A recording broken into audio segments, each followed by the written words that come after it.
রাসূলুল্লাহ সাল্লাল্লাহু আলাইহি ওয়াসাল্লাম মসজিদ নববীতে যে মিম্বারে তিনি খুতবা দিতেন, এই মিম্বারটি একটু ছোট ছিল। একজন নারী সাহাবী এসে বলেন, ইয়া রাসূলুল্লাহ, আপনি যদি অনুমতি দেন তাহলে আমি এই মিম্বারের পরিবর্তে আরেকটা মিম্বার আপনাকে বানিয়ে দিতে চাই। নবীজি অনুমতি দিলেন। তিনি একটি কাঠ দিয়ে এই মিম্বর বানিয়ে দিলেন। এই মিম্বরে বসে রাসূল সাল্লাল্লাহু আলাইহি ওয়াসাল্লাম পরের জুমায় তিনি খুতবা দিচ্ছিলেন, কিন্তু হঠাৎ করে পুরো মসজিদে একটা কান্নার গুঞ্জন শোনা যাচ্ছে। সাহাবায়ে কেরাম তাকাচ্ছেন এইদিক সেদিক, কোন দিক থেকে এরকম গুঞ্জন আসে, এবং স্পষ্টভাবে কেউ কাঁদছে এরকম গুঞ্জন শোনা যাচ্ছে। রাসূলুল্লাহ সাল্লাল্লাহু আলাইহি ওয়াসাল্লাম হঠাৎ করেই তার খুতবা তিনি থামিয়ে দিলেন এবং তিনি এগিয়ে গেলেন সেই গুঁড়িটির দিকে যেখানে দাঁড়িয়ে তিনি এর আগে খুতবা দিতেন, এবং সেখানে গিয়ে তিনি সেটাকে জড়িয়ে ধরলেন। ইমাম আলবানী হাদিসটিকে সহিহ বলেছেন। তিনি জড়িয়ে ধরলেন, জড়িয়ে দেওয়ার পর এরপরে এটার কান্না থেমে গেল। সাহাবায়ে কেরামরা বুঝলেন নবীজি যেই কাঠের গুঁড়ির উপর দাঁড়িয়ে তিনি খুতবা দিতেন সেটা নবীজি সাল্লাল্লাহু আলাইহি ওয়াসাল্লামের স্পর্শ না পাওয়ার কারণে, তাকে হারানোর কারণে সেটা কেঁদে দিয়েছে, কান্না করছে, এবং এরকম বিলাপের মতো করে কান্না করছে। রাসূলুল্লাহ সাল্লাল্লাহু আলাইহি ওয়াসাল্লাম খুতবা শেষে নির্দেশ প্রদান করলেন এটাকে যেন দাফন করে দেওয়া হয়। কিছু বর্ণনা এমন আছে নবী সাল্লাল্লাহু আলাইহি ওয়াসাল্লাম তাকে বলেছেন, তুমি কান্না করো না, তুমি আমার সাথে জান্নাতে থাকবা। একটি পাথরের অথবা একটি গাছের গুঁড়ি যদি নবীজিকে হারিয়ে কাঁদে, তাহলে অন্যান্য মানুষদের অবস্থা কী ছিল? সাহাবায়ে কেরাম রাদিয়াল্লাহু তাআলা আনহুম তাকে কেমন ভালোবাসতেন এবং তাকে কেমন দিতেন, অনুভব করতেন কেমন? শত্রুরা তাকে কেমন অনুভব করত? ওমর ইবনে ওয়াহাব, তার বাবা বদরের যুদ্ধে মারা গেছে, প্রচণ্ড ক্ষিপ্ত। বাবাকে তিনি ভালোবাসতেন, এবং আরেকজন উমাইয়ার ছেলে, উমাইয়া ইবনে খালফের ছেলে সফওয়ান ইবনে উমাইয়া, এ দুই বন্ধু একই বয়সী। তারা কাবার চত্বরে রাতের অন্ধকারে তারা বসলেন, এবং উমাইয়ার ছেলে সফওয়ান ইবনে উমাইয়া তিনি বললেন যে আমার বাবা বদরের যুদ্ধে নিহত হয়েছে, এটার আমি প্রতিশোধ নিতে চাই। আর ওয়াহাবের ছেলে ওমায়ের তিনিও বলছেন আমিও প্রতিশোধ নিতে চাই, কিন্তু আমার বাবা মারা গিয়েছে, আমি প্রতিশোধ নেব না, কিন্তু আমার দুটো প্রবলেম আছে। একটা হচ্ছে আমার কিছু ঋণ আছে, এবং আমার পরিবারটা বড়। যদি এমন কেউ থাকতো যে আমার পরিবারের দায়িত্ব নিত, আমার ঋণগুলো পরিশোধ করতো, এমন যদি কোনো অবস্থা আমার থাকতো, তাহলে I would have gone and would have killed the prophet Muhammad. আমি তাকে হত্যা করে তারপর আবার মক্কায় ফিরে আসতাম। সফওয়ান দাঁড়িয়ে বলেন, আমি তোমার সব দায়িত্ব নিচ্ছি, তোমার পরিবারের দায়িত্ব আমি নিচ্ছি, এবং তোমার ঋণের দায়িত্ব আমি নিচ্ছি। You go and do the job and accomplish your mission. যাও, তাকে হত্যা করো এবং তুমি ফিরে আসো, আমি তোমার এই দায়িত্ব নেব। তিনি এ কথা বলছিলেন। রাতের অন্ধকারে তাদের এই দুজনে চুক্তি হলো। এখান থেকে চলে গেলেন ওমায়ের, তিনি চলে গেলেন এবার মদিনায়। নাঙ্গা তলোয়ার তার আস্তিনের মধ্যে নিয়ে তিনি চলে গেলেন মদিনায়। তার উদ্দেশ্য একটাই, নবীজিকে তিনি হত্যা করবেন। রাসূলুল্লাহ সাল্লাল্লাহু আলাইহি ওয়াসাল্লাম মসজিদে নববীতে বসা। ওমর রাদিয়াল্লাহু তাআলা দেখলেন ওমায়ের আসছে। তিনি বললেন, ইয়া রাসূলুল্লাহ, ওই কুকুরটা আসতেছে। নবীজি বললেন তাকে আসতে দাও। তিনি বললেন, ইয়া রাসূল, আপনি কি বুঝতে পারছেন কে আসছে? বলে, হ্যাঁ, আমি বুঝতে পেরেছি কে আসছে, তুমি তাকে আসতে দাও।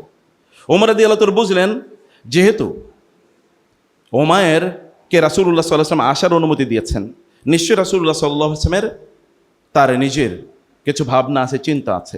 নবী সাল্লাল্লাহু আলাইহি ওয়াসাল্লাম নিশ্চয়ই এটা বুঝে শুনে তিনি করছেন, কিন্তু তারপরে ওমর সামান্য সময়ের জন্য তিনি বেখেয়াল হতে চাননি। এই জন্য তিনি আপনাকে শুনছেন, এদিকে তাকান তো দেখি সবাই, আমার হাতের দিকে তাকান তো দেখি, একটু অমনোযোগী হয়ে যাচ্ছেন মনে হচ্ছে। আচ্ছা, তাকিয়েছেন সবাই? আচ্ছা, একটা কাজ করেন, আপনি স্যাররা ছাড়া আপনি একটু দাঁড়ান তো দেখি সবাই।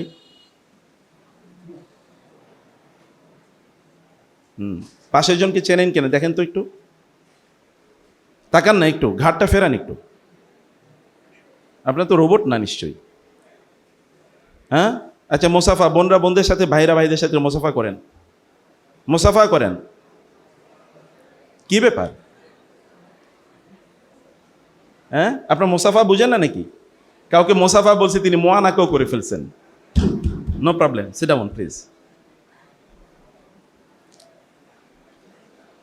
আমি দেখতে চাই যে আপনারা হামদর্দ ইউনিভার্সিটিতে you have created an example, you have made an example that you were a very much attentive listener.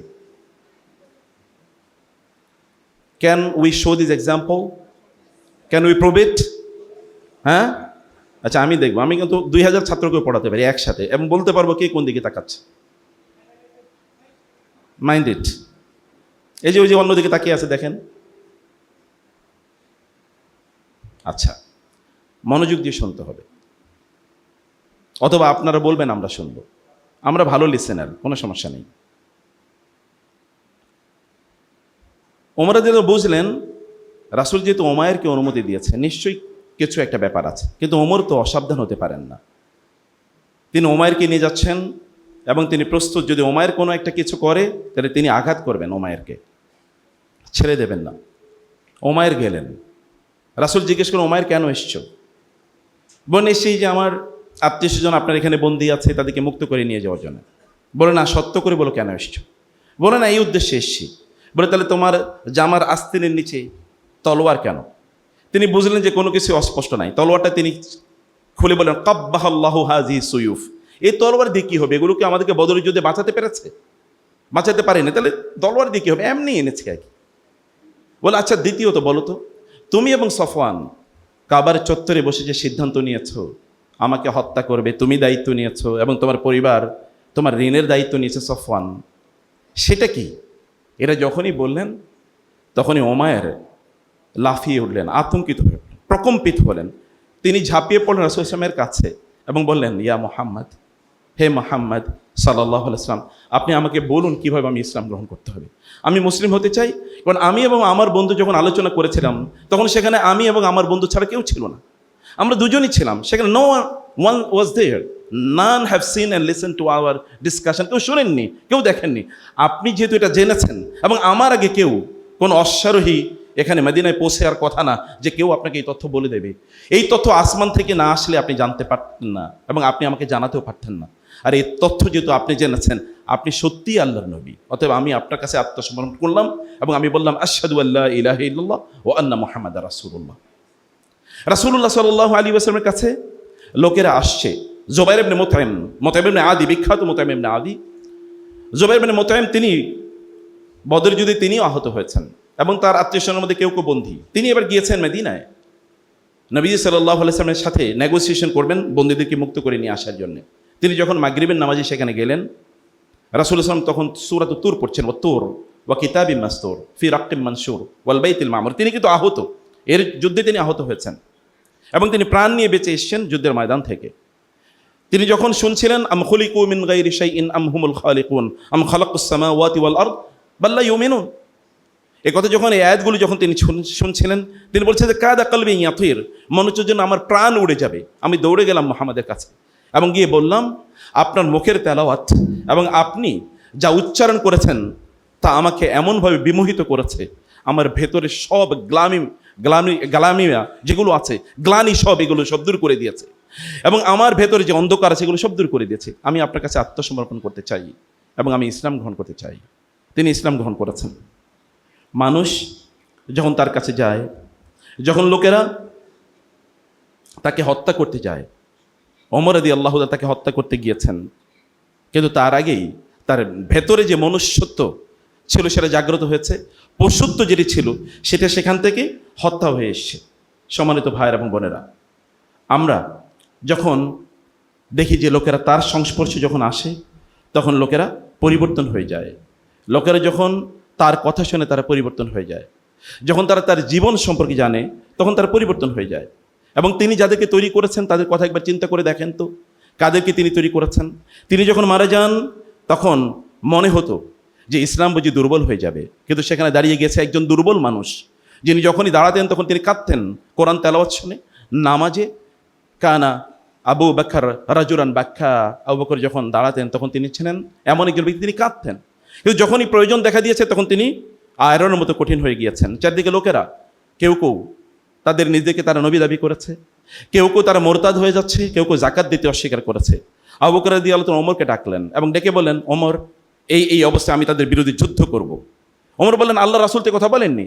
তিনি বললেন, ওমর, আপনি না জাহিলি যুগে বাঘ ছিলেন, ইসলামে এসে কি আপনি বিড়াল হয়ে যাবেন? আপনাকে আমি বলে দিচ্ছি, আমি আবু বকর বেঁচে থাকতে ইসলামের গায়ে সামান্যতম আঁচড়ও পড়তে আমি দেব না। আবু বকর বেঁচে থাকবে আর ইসলাম দুর্বল, আয়াং কুসুদ্দিন ওয়ানা হাইয়ুন, আমি বেঁচে থাকবো আর ইসলাম সামান্যভাবে ক্ষতিগ্রস্ত হবে, দুর্বল হবে, এটা কি হতে পারে? একজন আবু বকর রাদিয়াল্লাহু তাআলা কিভাবে তিনি যখন প্রয়োজন দেখা দিয়েছে, when the necessity comes and arises, তিনি দাঁড়িয়ে গিয়েছেন, ইসলামকে সিমেন্টেড করেছেন, স্ট্রেংথেন করেছেন, শক্তিশালী করেছেন। তারপরে ওমরের কথা তো আপনি জানেন, এরপরে বাকি খলিফাদের কথা জানেন, এবং আমির অথবা ওমারা আমিরুল মুমিনিনদের কথা আপনি জানেন। কিভাবে রাসূলুল্লাহ সাল্লাল্লাহু আলাইহি ওয়াসাল্লাম এভাবে মানুষদেরকে তৈরি করেছেন। রাসূলুল্লাহ সাল্লাল্লাহু আলাইহি ওয়াসাল্লাম তিনি এমন মানুষ ছিলেন যে তাকে প্রত্যেকে ভালোবাসত, এমনকি তার স্ত্রীরা তাকে বলতেন ইয়া রাসূলুল্লাহ, তার স্ত্রীরা তাকে কোনোদিন বলতেন ইয়া মুহাম্মদ। একবার তার স্ত্রী আয়েশা রাদিয়াল্লাহু তাআলা বলেন রাসূলুল্লাহ সাল্লাল্লাহু আলাইহি ওয়াসাল্লামকে কোনো একটা বিষয় আলোচনা করার ক্ষেত্রে, রাসূলুল্লাহ বলেন, আয়েশা আমি জানি কখন আপনি আমার উপর একটু রাগ করেন, কখন একটু মন খারাপ করেন। বলে কখন ইয়া রাসূলুল্লাহ? বলে তখন কেবলমাত্র আপনি আমার নামটা পরিত্যাগ করে আপনি বলেন আমি তখন রব্বে ইব্রাহিম অথবা রব্বুল কাবা এর নামে শপথ করছি, আপনি কেবল আমার নামটা ওইখানে অ্যাভয়েড করেন। তেমন ইয়া রাসূলুল্লাহ, হ্যাঁ আমি যখন একটু রাগান্বিত হই অথবা যখন আমার একটু কষ্ট লাগে অথবা যখন আমি একটু বিরক্ত হই তখন আমি কেবল আপনার নামটাকে অ্যাভয়েড করি, আর কিছু করি না। কিন্তু তার স্ত্রীরা তাকে বলেন ইয়া রাসূলুল্লাহ, তার মেয়েরা তাকে বলেন ইয়া রাসূলুল্লাহ, তার নাতিরা তাকে বলে ইয়া রাসূলুল্লাহ, তার বন্ধুরা তাকে বলে ইয়া রাসূলুল্লাহ, এবং তার ঘনিষ্ঠ আত্মীয়স্বজন তার ফুফুরা তাকে বলে ইয়া রাসূলুল্লাহ, তার চাচারা তাকে বলে ইয়া রাসূলুল্লাহ। তিনি এমন একজন মানুষ, এমন একজন ব্যক্তিত্ব, প্রত্যেকের কাছে সমানভাবে তিনি তার মর্যাদা এবং তার সম্মানকে তিনি সমুন্নত করেছেন। তিনি প্রত্যেকের কাছে সম্মানকে তিনি উন্নীত করেছেন। তার কাছে যখন লোকেরা আসে তিনি তাদেরকে তেমনিভাবে ভালোবাসা দেন যেমনিভাবে আমরা আমাদের প্রচণ্ড নিকটাত্মীয়দেরকে ভালোবাসা দেই। জায়েদকে তিনি তো বাজার থেকে কিনে নিয়ে এসেছেন। এরপরে যখন জায়েদের পরিচিত অর্থাৎ তার বাবা এবং তার চাচা যখন মক্কায় আসলেন তাকে এখান থেকে নিয়ে যাওয়ার জন্যে, তখন জায়েদ বলেছেন মুহাম্মদের উপর সাল্লাল্লাহু আলাইহি ওয়াসাল্লাম আমি কাউকে প্রাধান্য দেব? আমি তো আমার বাবার চেয়ে বড় বাবা পেয়েছি, আমি তাকে বাদ দিয়ে আপনাদের সাথে যাব? এটা কখনোই হতে পারে না। রাসূল সাল্লাল্লাহু আলাইহি ওয়াসাল্লাম বাজারে গেলেন এবং সবাইকে ডেকে বললেন তোমরা জানো এখন থেকে জায়েদকে আমি তাবান্নি করলাম, জায়েদকে এখন থেকে আমি আমার ছেলে হিসেবে ঘোষণা করলাম। এবং তিনি তাকে এখন থেকে বলা হতো জায়েদ ইবনে মুহাম্মদ, জায়েদ ইবনে হারেসা না, জায়েদ ইবনে মুহাম্মদ তাকে বলা হতো, অর্থাৎ মুহাম্মদের ছেলে জায়েদ বলা হতো। এই জায়েদ ইবনে হারেসা রাদিয়াল্লাহু তাআলা পরবর্তীতে আল্লাহ সুবহানাহু ওয়া তাআলা বলে দিলেন সূরাতুল আহজাবে যে তাবান্নি অর্থাৎ দত্তক নেয় এটা ইসলাম অনুমোদন করে না। রাসূলুল্লাহ সাল্লাল্লাহু আলাইহি ওয়াসাল্লাম তারপরে তার এই আয়াতটি, তাকে কেন্দ্র করে এই আয়াতটি যখন মানুষকে জানিয়ে দেওয়া হয় তখন থেকে তার নাম আর জায়েদ ইবনে মুহাম্মদ না, তখন থেকে তার নাম হয়ে যায় জায়েদ ইবনে হারেসা। রাসূলুল্লাহ সাল্লাল্লাহু আলাইহি ওয়াসাল্লাম এর কাছে বেলাল একজন হাবাশী কৃতদাস, আপনারা হয়তো তাকে চেনেন না, তার পরিচয় জানেন না, তার বংশ হয়তো আপনারা জানেন না। তিনি সমাজের কোনো নেতৃস্থানীয় কোনো ব্যক্তি না, আবার তিনি সমাজের কোনো সম্ভ্রান্ত ব্যবসায়ীও না, অথবা সমাজে এরকম কোনো ব্যক্তি না যে তিনি অনেক বড় জ্ঞানী অথবা অনেক বড় কোনো পদবি তিনি ধারণ করছেন, এমন কোনো কিছুই না। একজন কৃতদাসী সাধারণ, এবং তাকে অত্যাচার করলে কেউ কোনো কিছু বলে না। উমাইয়া ইবনে খালফ যখন তাকে কেবল ইসলাম গ্রহণ করার কারণে যখন তাকে পাথরের উপর, মরুভূমিতে উত্তপ্ত পাথরের উপর অথবা বালির উপর অথবা মক্কার অলিতে গলিতে যখন তার গলায় শিকল বেঁধে যখন তাকে টানতো, কেউ সেখানে কোনো কিছু বলার মতো ছিল না, কারণ কৃতদাসকে এরকম আচরণ করাই হবে। কিন্তু যখন তিনি ইসলাম গ্রহণ করলেন, নবীজি সাল্লাল্লাহু আলাইহি ওয়াসাল্লাম এর ভালোবাসা যখন তিনি পেলেন, তখন তাকে এত অত্যাচার করার পরে তিনি একবারের জন্য তিনি এই রাসূলকে ছাড়েন নাই। তিনি বলেন, একবারও তিনি বলেন না যে রাসূলকে ছেড়ে এই অত্যাচারের মুখে আমি দিন ছেড়ে দিতে চাই। আপনারা যারা ইউনিভার্সিটির পরিবেশ যারা আপনারা আছেন, এখানে জানেন আপনার প্রচুর পরিমাণ ফিতনা আছে। একজন বেলালকে একবার চিন্তা করে দেখেন তো, অথবা একজন খোবাইবের কথা একবার চিন্তা করে দেখেন, একজন খাব্বাবের কথা চিন্তা করে দেখেন। খাব্বাব এসে বলেন ইয়া রাসূলুল্লাহ, এত অত্যাচার করা হয়েছে, উত্তপ্ত মরুভূমিতে জ্বলন্ত অঙ্গারের উপর আমাদেরকে ফেলে রাখা হয়েছে, এবং যখন জ্বলন্ত অঙ্গার পুড়ে আমাদের পিঠ যখন পুড়িয়ে দিয়েছে, সেখান থেকে চর্বি বের হয়ে তারপরে অঙ্গারের আগুনগুলো নিভে চাল। ইয়া রাসূলুল্লাহ, আপনি একটু আল্লাহকে বলুন না মাতা নাসরুল্লাহ ইয়া রাসূলুল্লাহ, আর কবে আল্লাহ সাহায্য আসবে? নবী সাল্লাল্লাহু আলাইহি ওয়াসাল্লাম তাকে এমন ভালোবাসা দিয়েছেন, এত অত্যাচার এবং জুলুমের মুখেও কিন্তু একবারের জন্য তারা চিন্তা করেন নাই যে তারা আল্লাহ রাসূল সাল্লাল্লাহু আলাইহি ওয়াসাল্লাম এর দিনকে তার পরিত্যাগ করবেন। সোহাইব নামক একজন আর রোমান একজন সোহাইব, তিনি মদিনায়, তিনি মক্কায় এসেছেন। মক্কায় এসে তিনি এখানে ব্যবসা বাণিজ্য শুরু করেছেন এবং এখানে তিনি প্রচুর পরিমাণ অর্থ তিনি উপার্জন করেছেন। যখন রাসূল সাল্লাল্লাহু আলাইহি ওয়াসাল্লাম মদিনায় হিজরত করে চলে গেলেন, সোহাইব তিনিও মদিনায় হিজরত করে যাবেন। মক্কার লোকেরা তাকে পথ বন্ধ করে দাঁড়ালো, তুমি কোথায় যাচ্ছ? বলে চলে যাচ্ছি। বলে তুমি আমাদের দেশে যখন এসছো তখন তুমি নিঃস্ব অবস্থায় এসছো, তোমার কোনো সম্পদ ছিল না। এখন যখন তুমি চলে যাবে আমাদের এখানে ব্যবসা বাণিজ্য করে আমাদের এখানকার এই পরিবেশে অর্জিত উপার্জিত সম্পদ নিয়ে তুমি ওইখানে চলে যাবে, যেতেই পারবে না। বলে কি করতে হবে তাহলে? বলে যে একটাই করতে হবে, তাহলে তুমি এগুলো সব রেখে তারপরে চলে যেতে পারো। তিনি এগুলো সব রেখে, তাদের কথা অনুসারে সব রেখে তারপর তিনি মদিনায় চলে গেলেন। নবী সাল্লাল্লাহু আলাইহি ওয়াসাল্লাম তাকে দেখলেন এবং দেখার পরে রাসূলুল্লাহ সাল্লাল্লাহু আলাইহি ওয়াসাল্লাম তাকে লক্ষ্য করে বললেন যে সোহাইব, তুমি রবিহাল বাইউ রবিহাল বাইউ রবিহাল বাইউ, সোহাইব তুমি যে ব্যবসা করেছো আল্লাহর সাথে, এই ব্যবসা লাভবান হয়েছে। সব কিন্তু রেখে গেছে, কোনো কিছুই নিয়ে যায়নি, কারণ রাসূলের সান্নিধ্য, রাসূলের সাথে থাকা, এটাকে তারা বুঝেছে এটার প্রায়োরিটি অথবা এটার প্রাইজ, এটার মূল্য কতটুকু, এটার মর্যাদা কতটুকু তারা বুঝেছে। সম্পদ রেখে গিয়েছে, কিন্তু এটা তাদেরকে কখনোই সামান্যতম সময়ের জন্য তাদেরকে ব্যথিত করেনি। উম্মে সালামা রাদিয়াল্লাহু তাআলা এবং তার স্বামী আবু সালামা তারা ওই যাচ্ছিলেন মদিনায় হিজরত করার জন্যে, কিন্তু আবু সালামার পরিবার, উম্মে সালামার পরিবার এসে বলল না, আমাদের মেয়েকে নিয়ে যেতে পারবে না। আবার আবু সালামার পরিবার এসে বলল আমাদের সন্তানকে তুমি নিয়ে যেতে পারবে না। আবু সালামা রাদিয়াল্লাহু তাআলা মুহূর্তের মধ্যে একাকী হয়ে গেলেন। তিনি চলে গেলেন মদিনায়, তার স্ত্রী এখানে রয়ে গেলেন, স্ত্রী একাকী এবং সন্তান আরেক দিকে, অর্থাৎ তার স্ত্রীর পরিবার অর্থাৎ তার বংশ তাকে নিয়ে গিয়েছে এবং স্বামীর পরিবার তাদের সন্তানকে নিয়ে গিয়েছে। একাকী তিনজন, মুহূর্তের মধ্যে তিনজন তিন দিকে চলে গিয়েছে। উম্মে সালামা রাদিয়াল্লাহু তাআলা প্রায় 1 বছরের মতো তিনি ওইখানে গিয়ে, ওই যেখানে তার স্বামীকে তিনি হারিয়েছেন, এখানে তিনি কাঁদতেন মদিনার পানে। অতঃপর তার পরিবারের লোকেরা তারা তার প্রতি একটু কিছুটা মন যখন নরম হয়, তখন তারা আবার তাদেরকে একত্রিত করতে চায় যে তার সন্তানকে তার কাছে ফিরিয়ে দেয়। এই সন্তানকে তিনি মদিনার উদ্দেশ্যে আবার রওনা দিয়েছেন। কি ছিল এই লোকগুলো, কি পেয়েছে, আসলে পেয়েছে কি, তারা কি দেখেছে রাসূলুল্লাহ সাল্লাল্লাহু আলাইহি ওয়াসাল্লামের মধ্যে, যেটা তারা দেখেছে এটা এখনো অবশিষ্ট আছে, এটা এখন আপনি দেখতে পান। নবী সাল্লাল্লাহু আলাইহি ওয়াসাল্লামকে তারা দেখেছে যখন কুরাইশরা এসে তাকে বলেছে যে আপনি যদি সত্যিকার অর্থে নবী হয়ে থাকেন তাহলে এই চাঁদটাকে দ্বিখণ্ডিত করুন। তিনি তার হাতের আঙ্গুলের ইশারায় এই চাঁদকে দ্বিখণ্ডিত করেছেন। যখন খন্দকের যুদ্ধ, ওইদিকেই বনু কোরাইজা তারা বয়কট করেছে কোনো খাদ্য, কারণ ওরা আপার রিজিয়নে থাকতো, ওইখানে সকল পানি ওই অঞ্চলে ছিল এবং ওইখানে ছিল সকল ধরনের খাদ্য ওইখানে উৎপাদন হতো, এগুলো তারা সার বন্ধ করে দিয়েছে। ওইদিকে আহজাব 10,000 সৈন্য নিয়ে তারা মদিনাকে চারদিক থেকে ঘিরে রেখেছে। এইরকম একটা পরিস্থিতিতে রাসূলুল্লাহ সাল্লাল্লাহু আলাইহি ওয়াসাল্লাম আছেন এবং এমন অবস্থা হয়েছে রাসূলুল্লাহ সাল্লাল্লাহু আলাইহি ওয়াসাল্লাম তিনি পেটে পাথর বেঁধে থাকতেন, কারণ খাদ্যের অভাব। পাথর যদি বাঁধে তাহলে পেটটা একটু শক্ত থাকে, তাহলে কাজ করা যায়। জাবের রাদিয়াল্লাহু তাআলা এসে বললেন আমি এটা সহ্য করতে পারছি। তার স্ত্রীকে গিয়ে বললেন রাসূল না খেয়ে আছে, আমি সহ্য করতে পারছি না। বলে করণীয় কি? বলে আমাদের একটা মাত্র বকরি আছে, এই বকরিটা তুমি জবাই করে দাও, অল্প কিছু ছাতু আছে অর্থাৎ গম আছে, জব আছে, এগুলো দিয়ে আমি রুটি বানাই, রাসূলকে তুমি দাওয়াত দাও। তিনি গেলেন, রাসূল সাল্লাল্লাহু আলাইহি ওয়াসাল্লামকে কানে কানে বলেন ইয়া রাসূলুল্লাহ, আপনাকে দাওয়াত দেওয়া হয়েছে, আমার স্ত্রী দাওয়াত দিয়েছেন, একটু আপনার জন্য খাবারের ব্যবস্থা করা হয়েছে। রাসূল সাল্লাল্লাহু আলাইহি ওয়াসাল্লাম 1400 সাহাবীকে লক্ষ্য করে বলেন এই শোনো, জাবের তোমাদেরকে দাওয়াত দিয়েছে আজকে, জাবের বাসা আমাদের দাওয়াত। জাবের দৌড়ে তার স্ত্রীকে গিয়ে বলেন হয়েছে তো ঘটনা। বলে কি? বলে রাসূল সাল্লাল্লাহু আলাইহি ওয়াসাল্লামকে আমি একা দাওয়াত দিয়েছি, কিন্তু তিনি তো 1400কে অলরেডি দাওয়াত দিয়ে দিয়েছেন। তার স্ত্রী বলেন যিনি দাওয়াত দিয়েছেন তার দায়িত্ব, আমাদের যতটুকু ক্যাপাসিটি আছে অতটুকু আমরা তৈরি করে নেই। ততটুকু তৈরি করলেন। রাসূল সাল্লাল্লাহু আলাইহি ওয়াসাল্লাম সাহেব জাবেরের বাসায় গেলেন এবং গিয়ে বলেন তুমি কি কি করছো, নিয়ে আসো। পাতিল নিয়ে আসলো তার কাছে, রুটিগুলো তা দেওয়া হয়েছে, নিয়ে আসা হলো। রাসূল সাল্লাল্লাহু আলাইহি ওয়াসাল্লাম বললেন এখানে আমার কাছে রাখো। তিনি বলেন সাহাবীদেরকে, তিনি হাত এখানে রাখলেন, বললেন তোমরা নাও। 1400 সাহাবী এখান থেকে কয়েকবার করে, তারা কারণ কয়েকদিন খায়নি, কয়েকবার করে খাবার নেয়ার পরেও জাবের বললেন যখন আমি নিয়ে গিয়েছি তখন আমি বুঝতে পারিনি, আমি যতটুকু রেখে গিয়েছি ততটুকু থেকে 1 ফোঁটা কমেছে কিনা আমি বুঝতে পারি নাই, বরং আমি যতটুকু রেখেছিলাম ততটুকু এখানে রেখে গিয়েছে। যায়নাব বিনতে জাহাজকে যখন তিনি বিয়ে করেন, রাসূলুল্লাহ সাল্লাল্লাহু আলাইহি ওয়াসাল্লাম তখন একটা বকরি তিনি জবাই করেছেন এবং সাহাবীদেরকে তিনি ডাকলেন, কারণ ওয়ালিমা করবেন। ওয়ালিমা তো ছেলেরা করে, ওলিমা মেয়েরা করেন। এখন আমাদের ছেলেরা এমন একটা হয়েছে যে তারা এত ফকির টাইপের যে তারা আর ওলিমা করেন, এখন মেয়েরই বিয়ে করে মেয়ের বাবারই বলে আপনারা একটা খাবারের আয়োজন করে দেন। এবং আমি ব্যক্তিগতভাবে বলি, যারা নিজেরা ওলিমা করতে পারেন ওরা তো ফকির টাইপের, ওদের তো বিয়ে করে এখনো বয়সও হয় না এবং সামর্থ্য হয় না, ওরা বিয়ে করাই উচিত না। বরং তারা একটা থালা নিয়ে ইউনিভার্সিটির সামনে বসে থাকবে, প্রত্যেকে আমরা তাদেরকে 1-2 টাকা করে ভিক্ষা দিই, এরপর একটা অলিমার ব্যবস্থা তারা করো। কিন্তু তার আগে এটা করা, ওইখানে গিয়ে ভিক্ষুকের মতো গিয়ে ওইখানে চাওয়া যে আমি একটু ভিক্ষা করতে চাই, আপনি একটু, আমি একটা ভিক্ষা করছি, অথবা আমি তো ভিক্ষুক আপনারা একটু খাওয়ার ব্যবস্থা করেন, এই জাতীয় ভিক্ষুকের কাছে তো মেয়ে বিয়ে দেওয়াও জায়েজ নেই। আমি জানি না যে তুই ভিক্ষুকের কাছে মেয়ে বিয়ে দিয়ে জায়েজ আছে কিনা। আর যারা অন্যের কাছে যৌতুক চায় ওরা তো আরো বড় ভিক্ষুক, ওরা হচ্ছে পৃথিবীর সবচেয়ে সুপারলেটিভ ডিগ্রির ভিক্ষুক। এই জাতীয় ভিক্ষুকদের বিয়ে করাই তো উচিত না। অতএব এইটা রাসূলুল্লাহ সাল্লাল্লাহু আলাইহি ওয়াসাল্লাম তিনি ওলিমা করলেন। ওলিমাতে এখন একটা মাত্র বকরি তিনি কিভাবে খাওয়াবেন? তিনি বললেন ঠিক আছে তোমরা আসো, তোমরা নাও, আমি এখানে বসে আছি। প্রায় 1000 খানিক লোক এখানে তারা খেয়েছেন, কিন্তু 1 ফোঁটা কমে নাই, যা ছিল তাই রয়ে গিয়েছে।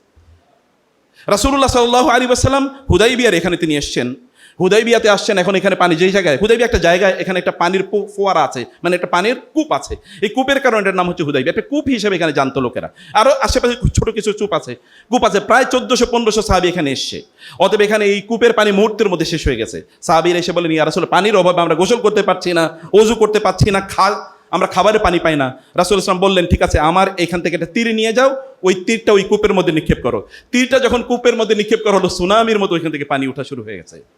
আরেকজন এসে বলেন, ওইখানকার পানিও শেষ, আরেকটা কূপের মধ্যে আমরা অনেক আছি, এখানে পানি নাই। রাসূল তিনি একটু কুলি করলেন, কুলি করে বলেন, যাও ওই পানিটা ওইখানে ফেলে দাও। ওই পানিটা ওইখানে ফেলে দেওয়া হলো, ওইখান থেকে এখন পানির কোনো অভাব নাই। আরেকজন এসে বলেন, ইয়া রাসূল, আপনার কাছে লোট না, অর্থাৎ এই যে বদনার মধ্যে যতটুকু পানি আছে এতটুকুই পানি, এর বাইরে আমাদের পানি নাই। তিনি বলেন, ঠিক আছে আসো। তিনি এখানে আঙ্গুলটা রাখলেন, বলে যে পানি নাও। এখান থেকে শত শত সাহাবী পানি নিয়েছেন, এক ফোঁটা পানি এখান থেকে পড়ে নাই, এক ফোঁটা পানি এখান থেকে নড়ে নাই, এক ফোঁটা পানি এখান থেকে কমে নাই। একটা আঙ্গুলের ইশারা, যদি একটা আঙ্গুল যদি এমন করতে পারে, তাহলে তার গোটা জীবন কেমন করতে পারে চিন্তা করে দেখেন তো। একটা আঙ্গুল যদি এমন করতে পারে, একটা আঙ্গুলের শক্তি যদি, একটা আঙ্গুলের বারাকা যদি আল্লাহ এমন দিতে পারে, তার গোটা জীবনের মধ্যে কি দিয়েছে আল্লাহ সুবহানাহু ওয়া তাআলা। তার সিরা আপনারা অনুসরণ করবেন না, তাকে আপনারা ফলো করবেন না, আর আপনারা সফল হতে চাইবেন, ইম্পসিবল, নেক্সট টু ইম্পসিবিলিটি। এটা অসম্ভব, এটা হতেই পারে না। আপনারা তাকে চেনবেন না, তাকে জানবেন না, তাকে পড়বেন না, and you want to become successful. Allah বলেছেন, উলাইকা হুমুল মুফলিহুন, those people are the really successful people, যারা নবীজি সাল্লাল্লাহু আলাইহি ওয়াসাল্লাম এর সাথে এমন আচরণ করেছে। রাসূলুল্লাহ সাল্লাল্লাহু আলাইহি ওয়াসাল্লাম তিনি লোকজনকে ঠিক রাসূলুল্লাহ সাল্লাল্লাহু আলাইহি ওয়াসাল্লামকে সাহাবায়ে কেরামরা ঠিক এমনভাবে ভালোবাসতেন। সাদ ইবনে মুআজ রাদিয়াল্লাহু তাআলা আনহু, একবার রাসূলুল্লাহ সাল্লাল্লাহু আলাইহি ওয়াসাল্লাম সাদ ইবনে মুআজ রাসূলুল্লাহ সাল্লাল্লাহু আলাইহি ওয়াসাল্লামের জন্য কিছু একটু হাদিয়া বা এমন কিছু একটা ব্যবস্থা করছিলেন। রাসূল বললেন, না সাদ, আপনি আমার জন্য, আমরা যখন মদিনায় গিয়েছি আপনি আমাদের জন্য যা করেছেন আর আপনার কোনো কিছু করার প্রয়োজন নেই। সাদ ইবনে মুআজ কেঁদে দিলেন, বললেন, ইয়া রাসূলুল্লাহ, আপনি আমাদের সম্পদ থেকে যতটুকু নিয়ে যান এবং যতটুকু রেখে যান, যতটুকু নিয়ে গিয়েছেন তা আমাদের কাছে সবচেয়ে বেশি প্রিয়, যতটুকু রেখেছেন ততটুকু আমাদের কাছে প্রিয় না। অতএব আপনি যদি নিয়ে যান, বরং সেটা আমাদের কাছে অনেক অনেক বেশি প্রিয়তার কাজ হয়, প্রিয়তার কারণ হয়, বরং সেটাকে আমরা অনেক অনেক অনেক বেশি ভালোবাসি। উরওয়া ইবনে জুবায়ের, উরওয়া ইবনে মাসউদ আস-সাকাফি রাদিয়াল্লাহু, তিনি পরে ইসলাম গ্রহণ করেছেন। হুদাইবিয়ার সন্ধির সময় তিনি আসলেন চুক্তি করার জন্য, কারণ হুদাইবিয়াতে রাসূল সাল্লাল্লাহু আলাইহি ওয়াসাল্লাম মূলত গিয়েছেন তিনি উমরা বা হজ করার জন্য, কিন্তু পথিমধ্যে আটকে দিয়েছে কুরাইশরা, তাকে যেতে দেবে না, মক্কায় ঢুকতে দেবে না, কারণ তাদের একটা প্রেস্টিজ ইস্যু, তাদের পার্সোনালিটির ইস্যু, যে তারা তাকে বের করে দিয়েছে মক্কা থেকে। 3টা যুদ্ধ হয়েছে, 3টা যুদ্ধে তারা পরাজিত, তাকে আবার নির্বিঘ্নে মক্কায় ঢুকতে দেবে, এটা হতেই পারে না। রাসূলুল্লাহ সাল্লাল্লাহু আলাইহি ওয়াসাল্লাম হুদাইবিয়া নামক জায়গায় গিয়ে তিনি সেখানে আটকে গেলেন, এবং রাসূলুল্লাহ সাল্লাল্লাহু আলাইহি ওয়াসাল্লাম এবার তিনি দূত বিনিময় করা শুরু করলেন। দূতরা সেখানে যাচ্ছে, আসা যাওয়া করছে। এর মধ্যে সর্বশেষ আসলো সাকাফি গোত্রের উরওয়া ইবনে মাসউদ আস-সাকাফি। উরওয়া ইবনে মাসউদ সাকাফি সেখানে আসলেন। আসার পরে রাসূলুল্লাহ সাল্লাল্লাহু আলাইহি ওয়াসাল্লাম তার সাথে কথা বলছেন, বিভিন্ন কথাবার্তা বলছেন। উরওয়া ইবনে মাসউদ তাকে একটু থ্রেটের মতো দিয়েছে, আপনি বলেন তো, এই যে আপনি যে এই কয়েকজন লোকের নিয়ে এসেছেন এখানে মক্কাবাসীদের বিরুদ্ধে যুদ্ধ করার জন্য, কয়েকদিন পরে এরা পালিয়ে চলে যাবে, তখন কি হবে? আবু বকর রাদিয়াল্লাহু সেখানে দাঁড়িয়ে আছেন। আবু বকর রাদিয়াল্লাহু বললেন, তুমি কি বলছো, তুমি কি বলছো? ইমসিস বাজারাত যাত, এটা একটা গালির মতো, যে তুমি আঙ্গুল চষো, যাও। আনাফিরু আনহু ওয়া নাদউহু, আমরা তাকে সে এখানে পালিয়ে চলে যাব, তুমি কি মনে করছো? উরওয়া ইবনে মাসউদ বুঝলেন, বলে উনি কে? বলে উনি আবু বকর।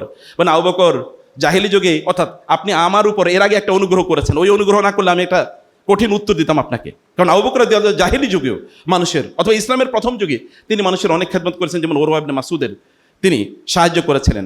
এরপরে তিনি রাসূলের সাথে কথা বলছেন, কিন্তু কিছুক্ষণ পরে রাসূলের দাঁড়ির দিকে তার হাতটা এগিয়ে যাচ্ছিল।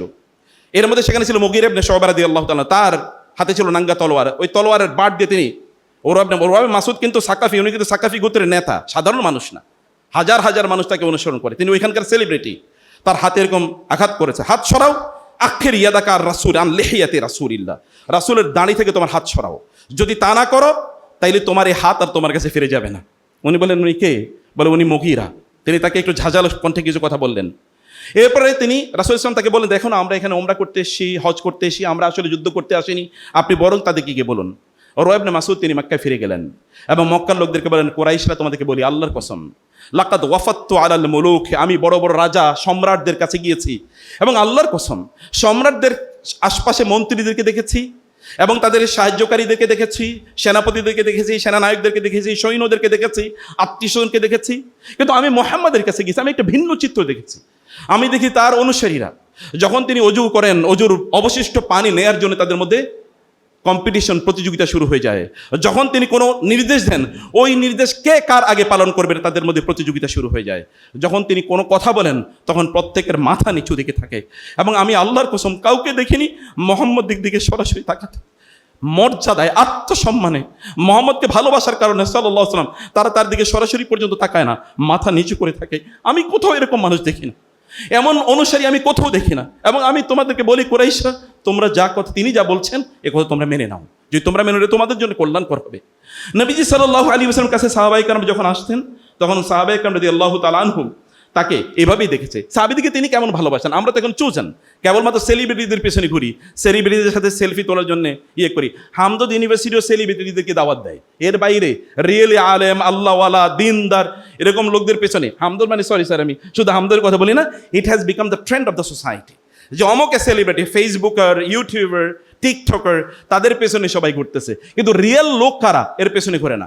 একজন ব্যক্তির নাম জুলাইবিব, আপনি জানেন জুলাইবিব, মক্কা মদিনার একজন জুলাইবিব, একজন নিগ্রো, কালো, শর্ট এবং হ্যাংলা পাতলা আফ্রিকান, মানে তার কোনো স্টেটাস নেই, তার এমনকি তার পরিবারের সদস্যদের ব্যাপারে কেউ জানে না, তার কোনো চাকরি বাকরি নাই, বরং আহলে সুফার সদস্য অর্থাৎ মসজিদে নবীতে থাকে, ওইখানে খায়, ওইখানেই ঘুমায়, কিন্তু সবাই তাকে চেনে একটা ভবগুরু টাইপের। ভবগুরু মানে আমি নেগেটিভ অর্থে বলছি না, মানে এইরকম কোনো চাকরি বাকরি নাই, কোনো কাজ নাই, কেবল রাসূলের পেছনে ঘুরঘুর করে, এতটুকুই।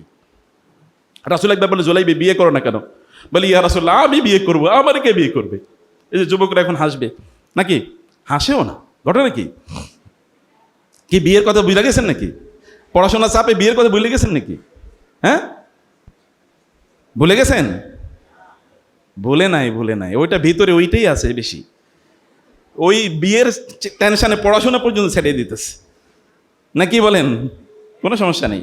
জুলাইবকে রাসূল বললেন, বিয়ে করো না কেন? জুলাইব বললেন, ইয়া রাসূলুল্লাহ কে আমাকে বিয়ে করবে? জুলাইবকে রেখে এবার রাসূল সাল্লাল্লাহু আলাইহি ওয়াসাল্লাম চলে গেলেন একজন আনসারী সাহাবীর ঘরে। তাদের একজন মেয়ে ছিল। রাসূলুল্লাহ সাল্লাল্লাহু আলাইহি ওয়াসাল্লাম বাবাকে গিয়ে বললেন, তোমার মেয়েকে বিয়ের প্রস্তাব নিয়ে এসেছি। তিনি বলেন, আহলান সাহলান মারহাবাম বিকা ইয়া রাসূল, আপনি আমার মেয়েরই বিয়ে করবেন ইয়া রাসূলুল্লাহ? বলেন, না আমি না, আমি জুলাইবিবের জন্য প্রস্তাব নিয়ে এসেছি। তিনি খুব আহত হলেন, ইয়া রাসূলুল্লাহ জুলাইবিব কেন? সবাই তাকে চেনে, জুলাইবিব, আর কাউকে আপনি খুঁজে পেলেন না আমার মেয়ের জন্য, এরকম একটা ছেলের প্রস্তাব নিয়ে আসলেন। আচ্ছা ঠিক আছে, আমার স্ত্রীর সাথে কনসাল্ট করি। তিনি স্ত্রীর কাছে গেলেন, স্ত্রী বলেন, গিয়ে বলেন, রাসূল তো তোমার মেয়ের বিয়ের প্রস্তাব নিয়ে এসেছে। আমার মা, মাশাআল্লাহ, রাসূল বিয়ের প্রস্তাব নিয়ে এসেছেন? না না, তার জন্য না। কার জন্য? জুলাইবিবের জন্য। তার স্ত্রীও কেটকে উঠলেন, কি ব্যাপার, জুলাইবিবের জন্য? আর কাউকে রাসূল সাল্লাল্লাহু আলাইহি ওয়াসাল্লাম খুঁজে পেলেন না আমাদের মেয়ের জন্য? মেয়ে কিন্তু পাশের ঘরে আছে। তিনি শুনলেন, শুনে বললেন এসে, বাবা মা তোমরা কিসের আলোচনা করছো? বলে, তোমার জন্য এরকম বিয়ের প্রস্তাব নিয়ে এসছে রাসূল জুলাইবিবের কাছে, তো তোমরা কি বলেছো? বলে, আমরা নিষেধ করেছি। তোমরা নিষেধ করে দিচ্ছ রাসূলের প্রস্তাব? তোমরা রাসূলের প্রস্তাব নিষেধ করে দিচ্ছ, এটা তো হতে পারে না, তোমরা নিষেধ করে দেবে না, বরং আমি সেই বিয়েতে রাজি আছি। নবীজি সাল্লাল্লাহু আলাইহি ওয়াসাল্লাম সেখান থেকে এই প্রস্তাব নিয়ে সেখান থেকে চলে আসলেন, এবং চলে আসার পর রাসূলুল্লাহ সাল্লাল্লাহু আলাইহি ওয়াসাল্লাম এবার ওই মেয়ের সাথে জুলাইবিবের বিয়ের লোক মদিনা আক্রমণ করেছে। মদিনা আক্রমণ করার পর রাসূলুল্লাহ সাল্লাল্লাহু আলাইহি ওয়াসাল্লাম সাহাবায়ে কেরামদেরকে বললেন যে তোমরা বের হয়ে যাও প্রতিরোধ করার জন্য। সেখানে বের হয়ে গেলে একজন, যখন রাসূল বলেছেন তখন জুলাইবিব তলোয়ার নিয়ে রাসূলের পাশেই, রাসূলের কথা বলা শেষ তার সাথে তিনি সেখান থেকে বের হয়ে গেলেন, এবং বের হয়ে গিয়ে তিনি যুদ্ধ করছিলেন। যুদ্ধ শেষ, ওরা শত্রুরা পালিয়ে চলে গেছে। রাসূল বলেন, কারা আহত নিহত তাদের সংবাদ নিয়ে আসো। তো সংবাদ নিয়ে আসো। রাসূল বলেন, আমি তো একজনকে দেখতে পাচ্ছি না।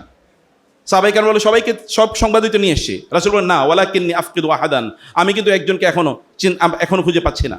সাহাবীরা আবার গেলেন, কিছুক্ষণ পরে তারা আবার ফিরে আসলেন, বলেন, ইয়া রাসূল কাউকে তো পাচ্ছি না। রাসূল বলেন, ওয়ালাকিন আফকিদু জুলাইবিব, আমি বরং জুলাইবিবকে খুঁজে পাচ্ছি না, আমি জুলাইবিবকে খুঁজে পাচ্ছি না। তারা খুঁজতে বের হয়ে গেলেন, গিয়ে তারা দেখলেন এক জায়গায় 8টি লাশ পড়ে আছে, এর মধ্যে জুলাইবিব সেখানে পড়ে আছে, আহত, ক্ষত বিক্ষত অবস্থায় তিনি নিহত। রাসূল সাল্লাল্লাহু কে সংবাদ দেওয়া হলো, তিনি সেখানে দৌড়ে গেলেন, এবং তিনি তার উপর এরকম, রাসূল সাল্লাল্লাহু তার উপর এরকম পড়ে গেলেন, এবং তাকে তিনি কোলে তুলে নিলেন, তার বুকের সাথে তিনি লাগিয়ে রাখলেন, এবং বলেন, জুলাইবিবের জন্য তোমরা কবর খোঁজো। যতক্ষণ তার জন্য কবর তৈরি করা হলো, তিনি ততক্ষণ জুলাইবিবকে তার বুকের সাথে লাগিয়ে রাখলেন, এবং সেখানে জুলাইবিবকে তিনি নিজে কবরস্থ করলেন। এরপরে তার স্ত্রীর কাছে গিয়ে গেলেন, স্ত্রীকে তিনি দোয়া করে দিলেন তার জন্য, হে আল্লাহ তুমি তাকে অনেক বারাকা প্রদান করো। তার নারী, ওই যে যেই কন্যা, ওই যে নারী যিনি রাসূলের মতকে প্রাধান্য দিয়েছেন, তার জন্য রাসূল দোয়া করে আসেন, কারণ কয়েকদিন পরে তিনি বিধবা হয়ে গেছেন মাত্র বিয়ের, এবং বিয়ে করেছেন এরকম একটা ছেলেকে কেউ, তারপরে তিনি বিধবা হয়ে গিয়েছেন। বিধবা হয়ে যাওয়ার পর রাসূলুল্লাহ সাল্লাল্লাহু আলাইহি ওয়াসাল্লাম তার জন্য দোয়া করলেন। এর যখন ইদ্যত পালন শেষ হয়ে গেল, তখন জাবের রাদিয়াল্লাহু আনহু বলছেন, মদিনার এমন কোন সম্ভ্রান্ত লোক ছিল না যেই সম্ভ্রান্ত লোক এই নারীকে বিয়ে করার জন্য প্রস্তাব দেয় নাই। এমন অনেক সময় দেখেছি একই সাথে কয়েকজন যাইতেছে প্রস্তাব দেওয়ার জন্য, তাকে বিয়ে করার জন্য। কারণ একটাই কারণ তিনি আল্লাহ রাসূলের মতকে প্রাধান্য দিয়েছেন। এই যে মানুষকে ভালোবাসা, এই হৃদয়গুলো রাসূল ইসলামের জন্য এইভাবেই, এই কারণেই এই হৃদয়গুলো রাসূল ইসলামের জন্য এরকম হানিন হচ্ছে ভেতর থেকে, তার জন্য ক্রন্দন অথবা রাসূলকে ফিল করা, এই ফিলগুলো তাদের মধ্যে ছিল। সম্মানিত ভাইরা, আমি আপনাদেরকে লাস্ট কয়েকটি পয়েন্ট বলে কেবল শেষ করতে চাই। কেবল রাসূল ইসলামের কথা সাহাবাই কারমারে বলেছেন এরকম না। পৃথিবীর এমন কোনো সম্ভ্রান্ত মানুষ নাই, এমন কোনো বুদ্ধিমান জ্ঞানী নাই, রবীন্দ্রনাথ থেকে শুরু করে এমন কোনো মানুষ নাই যারা রাসূলুল্লাহ সাল্লাল্লাহু আলাইহি ওয়াসাল্লামের ব্যাপারে তার প্রশংসায় পঞ্চমুখ ছিল না। মাইকেল এইচ হার্ট তো এই কথা বলেছেই, the most influential 100 people on earth, এই পৃথিবীর শ্রেষ্ঠতম 100 লোকের একেবারে সেই আদম থেকে শুরু করে আলাইহিস সালাম এই পর্যন্ত, তার সময় পর্যন্ত তিনি সবচেয়ে ইনফ্লুয়েন্সিয়াল 100 লোকের তালিকা করতে গিয়ে তিনি তো এই কথা বলেছেন যে my listing of Muhammad to lead the list of my ranking of Muhammad to lead the list of the most influential 100 people on earth may surprise many of my readers and may raise their eyebrows. হতে পারে যে আমি যে তাকে সবচেয়ে 1 নম্বরে রেখেছি মুহাম্মাদের নাম, কারণ তিনি খ্রিস্টান। হতে পারে আমার অনেক রিডার, আমার অনেক পাঠকরা এটা তারা একটু অবাক হবে, হতে পারে তারা তাদের চোখ তুলবে। কিন্তু আমি স্পষ্ট করে বলতে চাই, এই পৃথিবীতে মানব ইতিহাসে যদি আমি সেকুলার অ্যান্ড রিলিজিয়াস অর্থাৎ দিন এবং দুনিয়া এই দুটার গ্রাউন্ডে যদি কনসিডারেশনে আমি আনি, তাইলে এই পৃথিবীতে মুহাম্মদ সাল্লাল্লাহু আলাইহি ওয়াসাল্লামের মতো আর কোনো মানুষই হতে পারে না, এত সফল আর কোনো মানুষ না। দ্বিতীয় র্যাঙ্কে রেখেছে, আপনি জানেন আইজ্যাক নিউটন কেবল একটা কাজ করেছে সায়েন্সের জায়গায়, কিন্তু রাসূলুল্লাহ সাল্লাল্লাহু আলাইহি ওয়াসাল্লাম মানব ইতিহাসে এমন কোনো দিক নাই যেখানে তিনি কন্ট্রিবিউশন রাখেন নাই। নবীজি সাল্লাল্লাহু আলাইহি ওয়াসাল্লাম তার কন্ট্রিবিউশনের লেভেলটা এরকম ছিল। 5 মিনিটসের মধ্যে আমি আপনাদেরকে 10টা পয়েন্ট দিতে চাই, এবং এর মধ্যে অনেক লম্বা আলোচনা আছে। আলোচনাটা আমি না করে আমি আপনাদেরকে যেই জায়গায় বলতে চাই, প্রিয় ভাইরা বোনেরা, what is your personal branding? আপনাদের পার্সোনাল ব্র্যান্ডিং কি? আপনাদেরকে কিভাবে লোকেরা চেনে? মুহাম্মদ সাল্লাল্লাহু আলাইহি ওয়াসাল্লাম তো নবী হওয়ার আগেও লোকেরা তাকে বলতেন না সাদিক এবং আলামিন। আপনারা যখন ইউনিভার্সিটির ছাত্রী, বলেন তো আপনাদের ব্র্যান্ডিং কি? লোকেরা আপনাদেরকে কি নামে চেনে? পরম সত্যবাদী। তিনি এমন একজন মানুষ তার গোটা জীবনে একবারও মিথ্যা কথা বলেন নাই।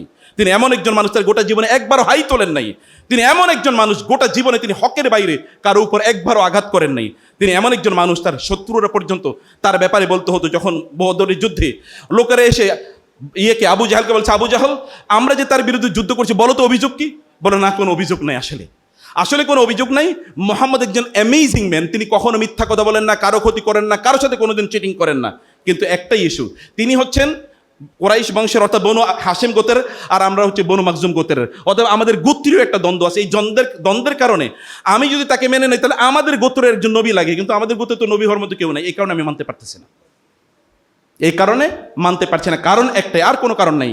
এই কারণে আর কবিরা বলে ওয়াল ফাদুল বিমা শাহিদা বিহিল আদাউ, আসলে আপনার শত্রুরা আপনার ব্যাপারে কি বলে সেটাই রিয়েল কথা। বন্ধুরা তো আপনার ব্যাপারে বলবেই, আপনার কালিগরা তো আপনার ব্যাপারে বলবেই, আপনার অধীনস্থরা তো আপনার ব্যাপারে বলবেই, কিন্তু অন্যরা আপনার ব্যাপারে কি বলে সেটা বলা দরকার। আপনাদের ব্র্যান্ডিং কি? একটা স্কিল কমপক্ষে অর্জন করেন, সেটা পাবলিক স্পিকিং হতে পারে। রাসূলের মতো কথা কেউ বলতে পারতো না এত চমৎকার করে। তার সর্বোচ্চ খুতবা ছিল 4-8 মিনিট সর্বোচ্চ, বিদায় হজের ভাষণ, অথবা এরকম 8 মিনিট। কিন্তু এই গোটা পৃথিবীর মানব জাতির ম্যাগনা কার্টা বলা হয়। মানব জাতির যত সমস্যা আছে এই মুহূর্তেও এই সকল সমস্যার সমাধান করা যায় তার একটা মাত্র বক্তব্য দিয়ে। আর আমরা প্রায় 3 ঘন্টা 4 ঘন্টা বক্তব্য দিই, তারপরও আপনারা বলেন কি যেন বলছে আজকের আলোচনাটা অসাধারণ ছিল। কি আলোচনা হয়েছে কিছু মনে নাই, আসলে আছে কিনা এরকম? আজকে অসাধারণ একটা আলোচনা শুনে এসেছি। কি আলোচনা শুনছেন? আসলে আই হ্যাভ ফরগটেন এভরিথিং, কিছুই মনে নাই, এরকম একটা অবস্থা। অথচ তিনি বলতেন তাহলে কমিউনিকেশন স্কিল বাড়ান, কমপক্ষে এআই শিখেন। ওরা এআই বিক্রি করে আপনাদের বিলিয়ন না ট্রিলিয়ন ডলার নিয়ে যাচ্ছে। আপনার কমপক্ষে এতটুকু করেন, অন্য কোনো একটা কিছু করেন, লোকের আপনাকে চিনুক যে আপনার এই জিনিসটা আছে। আপনার নবীকে তো এভাবে চিনত, তার ইন্টেলিজেন্সের লেভেলটা কি ছিল চিন্তা করে দেখেন। লোকেরা তখন তো তিনি ইয়াং, তাদের কালো পাথর ওইখান থেকে সরাতে হবে, তারা কাউকে খুঁজে পায় নাই। যখন মুহাম্মদ সাল্লাল্লাহু আলাইহি ওয়াসাল্লাম এখানে গিয়েছেন, তিনি বলছেন যে আল আমিন এসেছে, অতএব আমরা তার রাদিনা বিকাদাইহি, তিনি যা বলবেন আমরা তাই মেনে নেব। তিনি সমাজে কেমন ইনভলভ ছিলেন, তিনি বিজনেসম্যান কেমন ছিলেন চিন্তা করে দেখেন। খাদিজা রাদিয়াল্লাহু তাআলা তাকে বিজনেস লিডার হিসেবে পাঠালেন, বিজনেস ম্যানেজার হিসেবে পাঠালেন, অথবা মোদারাবা তার সাথে বিজনেস পার্টনারশিপ।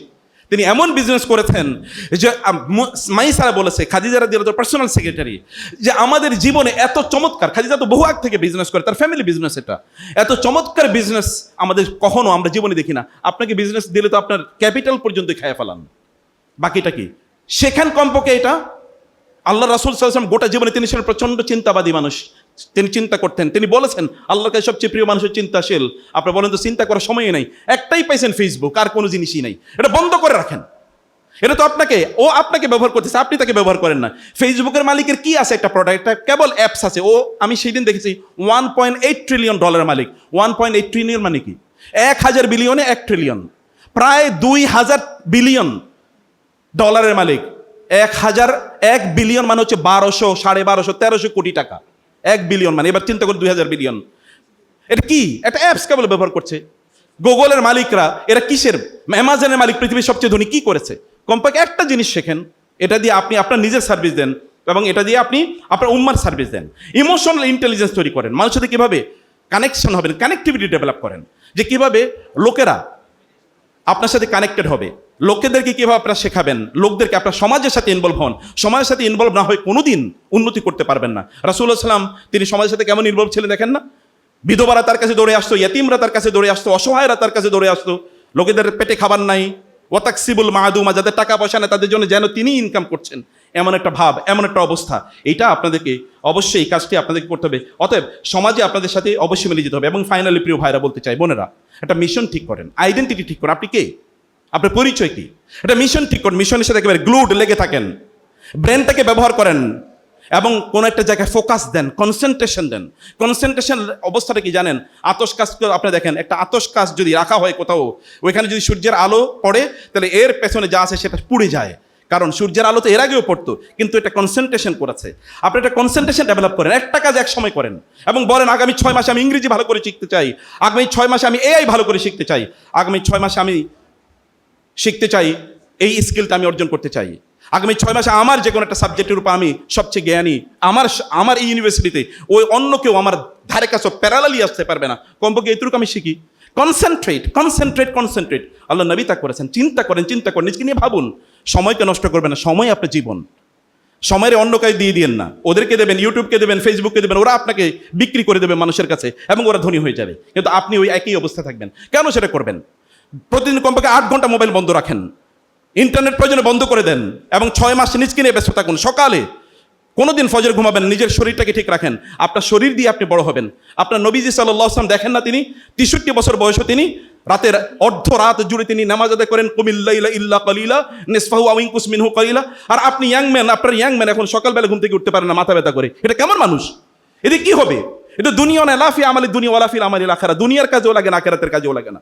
সিদ্ধান্ত নেন ফজরের পরে কোনো ঘুম হবে না, সিদ্ধান্ত নেন রাতের বেলা কোনো ইন্টারনেট ব্যবহার হবে না, 10টার পরে কোনো ইয়েতে থাকা হবে না, টেবিলে থাকা হবে না। কিসের পড়াশোনা করেন?